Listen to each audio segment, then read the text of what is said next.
Salut mon Saiyajin et bienvenue sur ma chaîne Alex Levent. Comme tu peux le voir, je ne suis pas seul. Je suis avec un être de la planète Vegeta, Loïc, ici même, un Saiyajin lui-même. Il a suivi mes conseils et il s'est entraîné durement pendant 4 mois. Je te montre son évolution. Il a séché, il a gagné également de la force, il va t'en faire part.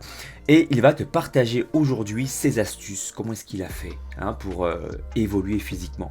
Alors ce qu'il faut savoir, c'est que Loïc n'a pas touché à un seul haltère. Oui, parce que on dit un haltère et pas une haltère, on a tendance à confondre, c'est un nom masculin. Il a utilisé le poids du corps, une des méthodes que j'ai aussi mis en avant sur ma chaîne, la méthode du cluster. On va en parler un peu plus sur cette vidéo. Et il a aussi utilisé des gilets lestés. Ok, mon cher Loïc, encore une fois, merci d'avoir accepté de faire cette vidéo avec moi.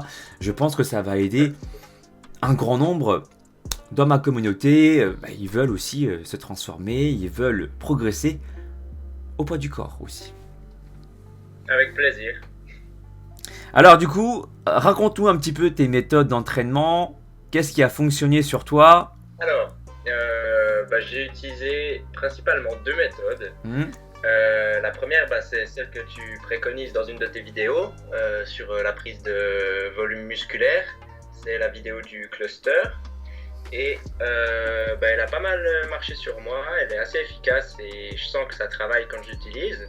Alors la méthode du cluster, il y en a plusieurs en fait. Peux-tu nous préciser quel protocole exact tu as utilisé pour que ma communauté puisse aussi en profiter? Alors c'était la méthode où tu fais 8 répétitions à 80% de ta force maximale si je me trompe pas. Et tu fais donc plusieurs séries. Et le but c'est qu'à la fin tu peux rajouter des séries, tu rajoutes des répétitions. Voilà, tu rajoutes des répétitions. Encore une fois, l'idée c'est de travailler jusqu'à un nombre de répétitions où tu es censé capable de pouvoir terminer, d'accord? Et puis en laissant des temps de pause à la fin d'environ entre 5, allez 10, en généralement c'est 10, entre 10 et 20 secondes, tu laisses suffisamment le temps de reconstruire tes réserves d'énergie, en partie, pour pouvoir continuer à pousser un peu plus. Et le temps est relativement assez court et assez juste pour te permettre de travailler avec une grande intensité. Donc tu as rajouté combien de répétitions supplémentaires par rapport au poids que tu pouvais porter normalement? Du coup là en fait je faisais tout le temps des séries de 8 et j'ai fait du coup à la fin je faisais des séries en général de 10 à 12 pour pousser un peu plus. Mais des fois du coup je devais un peu décharger niveau du poids parce que vu que j'utilise le gilet lesté, faire que des séries à 8 et tout d'un coup devoir en faire quelques-unes à la fin plutôt à 12, ça change tout de suite. Du coup je diminuais souvent un peu le poids. Mais au moins, je terminais mes 12 répétitions et puis c'était efficace, quoi. Ok, donc normalement, tu as pris un poids te permettant de faire 8 répétitions. On est d'accord? Exact. Ouais. Voilà. Donc, pour résumer, pour ceux qui n'ont pas bien assimilé, en fait, Loïc, il a fait des séries en portant une charge où normalement, il aurait été capable, à son physique maximal, à son plein potentiel, de faire 8 répétitions et pas 9. Seulement, il a laissé un temps de repos, j'imagine entre 10 et 20 secondes. Assez court, ouais. Voilà, 10-20 secondes pour pouvoir continuer à faire encore quelques répétitions supplémentaires. Donc la 9e, la 10e, la 11e, puis la 12e. Est-ce que entre la 9e et la 12e, tu as encore laissé des temps de repos ou tu as réenchaîné les répétitions supplémentaires?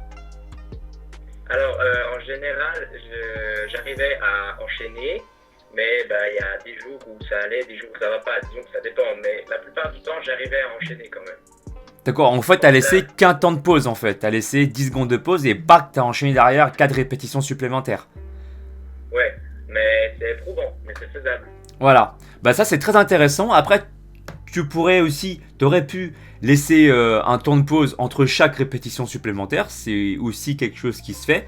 Donc si toi qui regardes cette vidéo, tu as envie de tester la méthode de Loïc, bah, il suffit par exemple d'utiliser le poids nécessaire pour faire 8 répétitions sur un exercice. Ça peut être du squat, ça peut être des pompes, ça peut être des dips, ça peut être des tractions, ce que tu veux.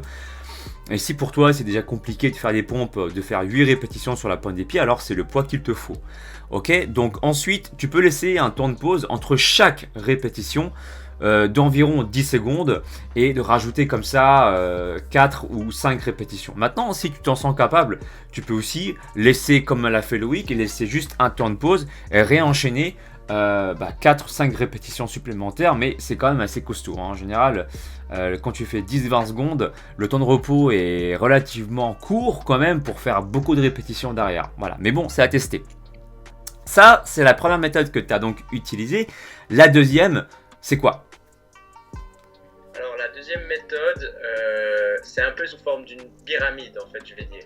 Disons que je prenais aussi mon gilet LST avec un poids qui me permettait de faire 8 répétitions, sauf que je faisais du dégressif. Donc ça veut dire que je faisais une série de 8 répétitions, j'enlevais 1 kg et j'enchaînais direct le plus rapidement possible sans temps de pause, de nouveau 8 répétitions avec 1 kg de moins. Et je faisais ça jusqu'à ce que je sois au poids du corps.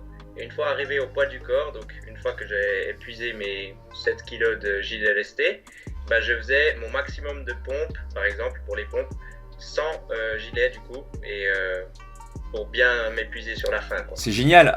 Comment tu as déchargé du coup ? Tu peux décharger facilement le poids sur le gilet LST, c'est ça ?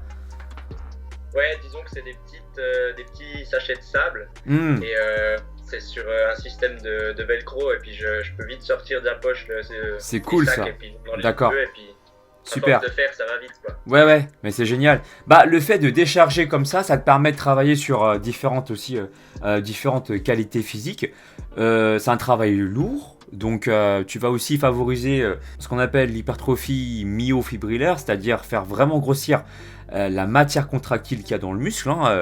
Il y a une vidéo où Bruno, un spécialiste des compléments alimentaires et de la forme, tout simplement, qui est coach, qui a fait une vidéo avec Frank Ropers, enfin c'est plutôt Frank Ropers qui a fait une vidéo avec Bruno, et Bruno a très bien expliqué que dans le muscle, si tu veux, il y a 75% des éléments qui composent le muscle proviennent de la matière énergétique, donc les réserves par exemple de glycogène. Et puis il y a seulement 25% en fait qui composent les éléments qui composent le muscle, qui proviennent des éléments contractiles. Donc ce que tu as fait, c'est bien parce que tu as mélangé aussi un peu tu travailles les deux compartiments, le compartiment énergétique et le compartiment directement, si tu veux, les protéines en elles-mêmes. Qui composent le muscle, parce que tu as travaillé lourd et puis ensuite tu as continué à travailler quelque part en endurance. D'accord ? Tu as déchargé puis tu as continué jusqu'à arriver à peu près ou presque à l'échec. Donc tu travailles à la fois sur une notion d'intensité, et on le sait, quand c'est court et quand c'est intense, quand c'est 8, 12, 9, 10, 12 répétitions, on favoriserait justement cette hypertrophie myofibrillaire. Et puis comme tu continues à faire encore plus de répétitions derrière, tu décharges et que le temps de repos est suffisamment court, tu travailles aussi l'endurance musculaire, donc tu es aussi sur de l'hypertrophie sarcoplasmique. Le sarcoplasme, je le répète, c'est ce gel un peu qui est dans la cellule musculaire, c'est un peu un liquide gélatineux, et dedans il y a des organites qui baignent, notamment les réserves de glycogène musculaire, aussi les mitochondries qui vont aussi prendre de la place, un peu comme tu vois ce petit cadeau qui vient directement du Japon. Là-dedans il y a Black Rosé, on le reconnaît bien. Donc Black Rosé, on va dire que ça contient il remplit à 25%, grosso modo, de la cellule. Et puis ce qu'il y a à côté, tu vois, le gros truc là, la notice, on va dire que ce sont les réserves de glycogène musculaire et mitochondries. D'accord ? C'est 75%, donc la matière énergétique, et 25% la matière contractile.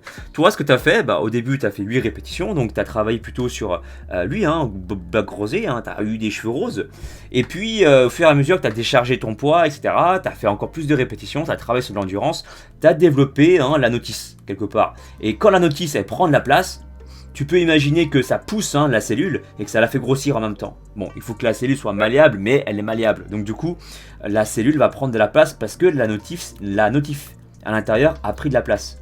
D'accord ? Hypertrophie sarcoplasmique, c'est ça. Hypertrophie myofibrillaire, c'est ça. Et même s'il y a des spécialistes qui se disent oui, mais l'hypertrophie sarcoplasmique, je me suis un peu promené sur internet, j'ai cru voir 2-3 commentaires comme ça en disant que ça n'existait pas. Il faut se poser la question. Une cellule musculaire, il y a quand même là-dedans 75% des éléments qui constituent la cellule musculaire. Donc si ça ne grossit pas, c'est compliqué. Alors maintenant, si tu trouves une étude scientifique qui démontre que ça ne grossit pas, là je vais bien te croire.